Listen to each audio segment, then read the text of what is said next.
हमारे प्रभु वृंदावन में क्यों रुके?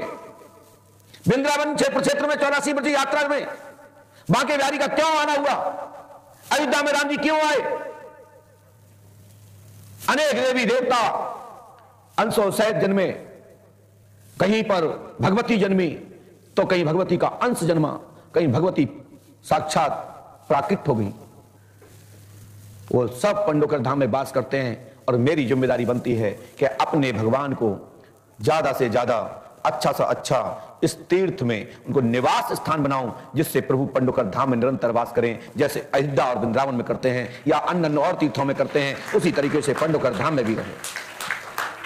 क्योंकि ये पहले तो था, ये भी सुनिए, पहले तो था, तभी तो यहां श्री कृष्ण ने नीम पर दर्शन दिए पांडवों को, महाराज धर्मराज को।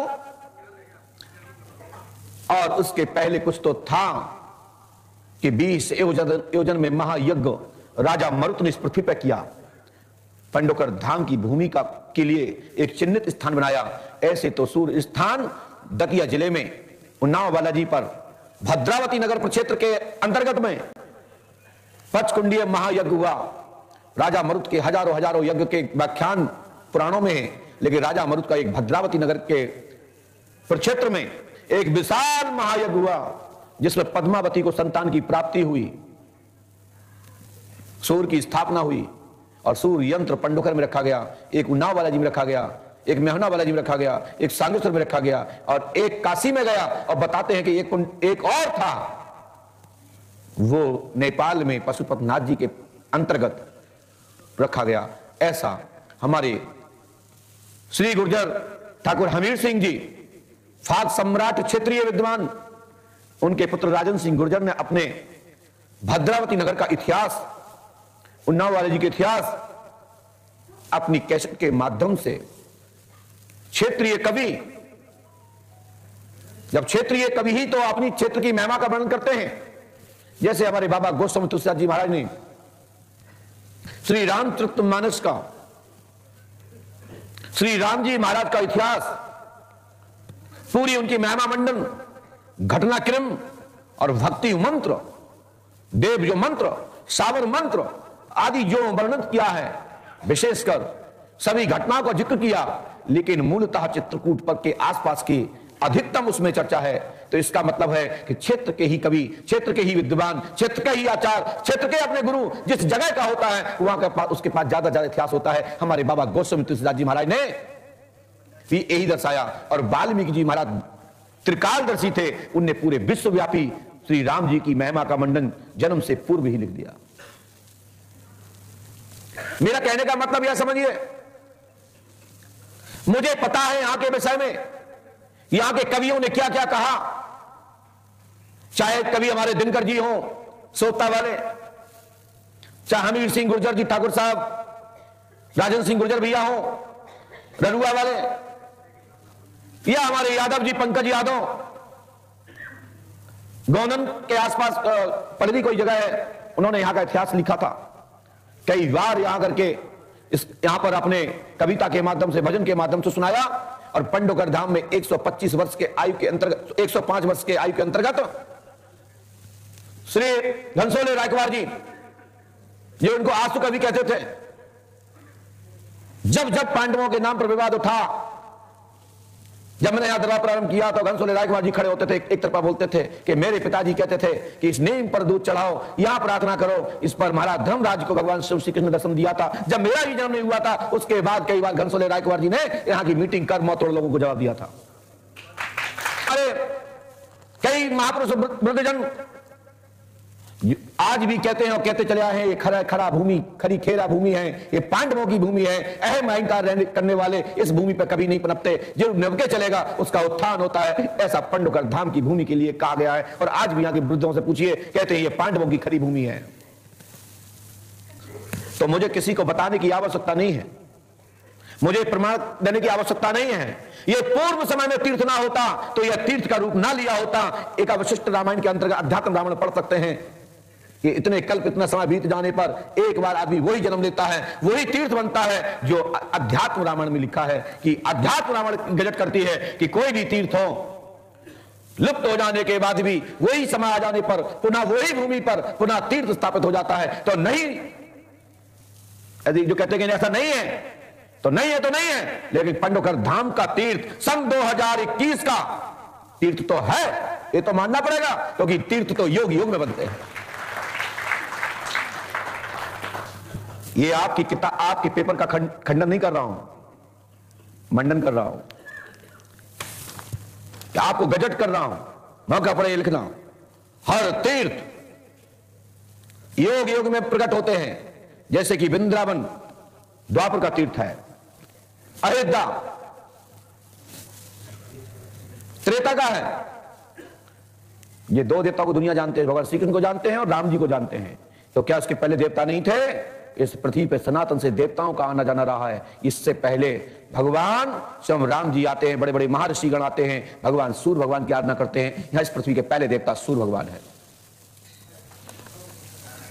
तो सूर्य भगवान का यंत्र यहां पर है। अरे विग्रह चोरी चला गया कोई बात नहीं, लेकिन भूमि तो नहीं गई। मिट्टी तो अलट पलट होती रहती है, ढांचे तो बदलते रहते हैं, लेकिन पंडोकर धाम तो पंडोकर धाम की भूमि पर ही स्थापित है। इसको कोई भी माई का लाल चोरी नहीं कर सकता। परमात्मा को भजते रहिए, पंडोकर धाम में आते रहिए, यही श्रद्धा का केंद्र है, यही आपकी समस्या का समाधान का केंद्र है। पंडोकर धाम पर ही केंद्रित रहे। पंडोकर धाम में गुरु सन की आवश्यकता तो अभी दिख रही है, आने वाले भविष्य में न थी पूर्व में न भविष्य में रहेगी। इस भूमि में वो पावर है कि प्रणाम कीजिए, परिक्रमा लगाइए, पुष्पावती में स्नान कीजिए, बड़ा धाम का आत्मा का दर्शन कीजिए, नीम का दर्शन कीजिए, आपके सभी कार्य बन जाएंगे। निराश होने की आवश्यकता नहीं है। इस भूमि की ताकत से ही तो मैं गज रहा हूं। आप भी इतनी आस्था श्रद्धा रख लोगे, उस दिन पंडोकर सरकार का दर्शन हो जाएगा। इसमें चैप्टर में दिया है, इस चैप्टर में दिया है कि महाभारत हो रहा था। महाभारत के बाद की घटनाक्रम के लिए धृतराष्ट्र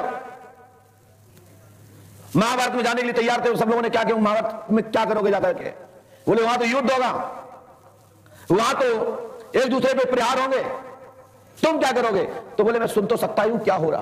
अरे बोले सुनने की बात नहीं, धक्का लगेगा नीचे आ जाओगे। तो हमारे भैया जी ने इसमें जिक्र किया। तो बात चलते चलते देवताओं तक पहुंची, भगवान स्वयं श्री कृष्ण तक पहुंची, तो दो ही पांच श्री कृष्ण पहुंचे। वेद व्यास जी महाराज की कृपा से उनको दिव्य दृष्टि प्राप्त हुई। दिव्य दृष्टि प्राप्त होने के लिए संजय को नियुक्त किया गया। संजय के द्वारा उन्हें सुनने की इच्छा की थी, तो साकार रूप उनका अनुभव कर रहे थे। संजय की दृष्टि आंखों से, उनके जिह्वा के माध्यम से कान तृप्त और आत्मा तृप्त हो रही थी और दुखित हो रही थी। घटनाक्रम जैसा चल रहा था, कौन ऊपर कौन नीचे, उसी के आधार पर वेदनाएं भी हो रही थी, खुशियां भी मिल रही थी। उसी प्रकार भैया ने कहा कि पंडोकर धाम में भी त्रिकालदर्शी गुरुशरण महाराज विराजे हैं। मैं आपको बता दूं, ना तो मैं संजय हूं और ना ही मैं वेद व्यास जी हूं और ना ही मैं कोई भगवान हूं, ना कोई मैं संत हूं। ये तो संतों के और परमात्मा की ताकत से, उनकी दी हुई ताकत से, उनके पढ़ने से, ग्रंथों का अवलोकन करने से जो हृदय में पावर आया, जो हृदय में ताकत मिली, उस ताकत से गरज रहा हूं। यदि वास्तविक हाथ हो जाए तो मैं जितने भी तथाकथित वाले हैं एक बार में स्वा कर दूं। लेकिन करूं क्या?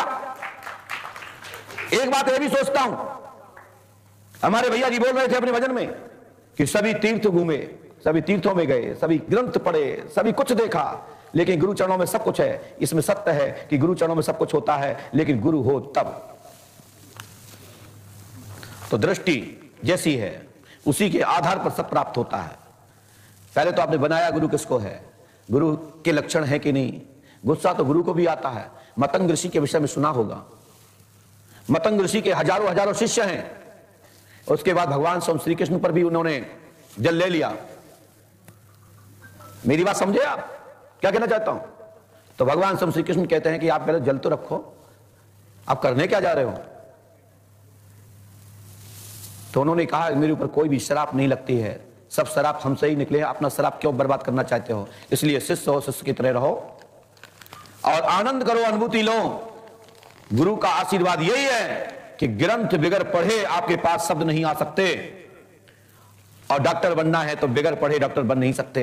ये सौभाग्य समझो कि माता सरस्वती जी ने आपको शब्द दिए और गुरु को पहचानने की क्षमता दी है। इसलिए अपनी क्षमता को अपने पास रखते हुए भक्ति में लग जाइए तो कल्याण हो जाएगा। गुरु भक्ति की, गुरु शक्ति की, परमात्मा की ताकत का दिखावा ना करते हुए समय अवसर पर प्रतियोगिता में लगा देना चाहिए। तो गुरु का भी नाम होता है और शिष्य का भी नाम होता है। जैसे अर्जुन के लिए बार बार गुरु द्रोणाचार्य जी बार बार आशीर्वाद देते हैं, और सब लोग कहते हैं कि अर्जुन को तो वध करो, तो कहते हैं अर्जुन को वध करना कोई हंसी खेल नहीं है। तो गुरु गुरु होता है। इसलिए अभी जब बच्चा भजन गा रहा था, हमारे अजय महाराज शास्त्री जी देख के, बच्चा है मैं क्या बजाऊं, ठीक है, लेकिन उनका काम है शिक्षा दीक्षा देना। उन्होंने हारमोनियम पकड़ी, बच्चे को देखा, बच्चे की ताकत को देखा कि उस बच्चे ने कितना सुंदर भजन अपनी भाषा में, अपनी तोतली भाषा में, हिम्मत नहीं थी, गले की ताकत नहीं थी, उसके बाद उसने पूरा जोर लगा दिया। ये तो भगवान की कृपा है, नहीं तो कोई फिल्मी गाना सुना देता तो क्या होता। बच्चा तो बच्चा ही था, आशीर्वाद तो देना ही पड़ता उनको, लेकिन धन्यवाद का असली पात्र है उनके माता पिता को मैं साधुवाद देता हूं। ईश्वर से प्रार्थना करता हूं सर इस बच्चे को ताकत मिले, हिम्मत मिले, परमात्मा कृपा करे, क्योंकि परमात्मा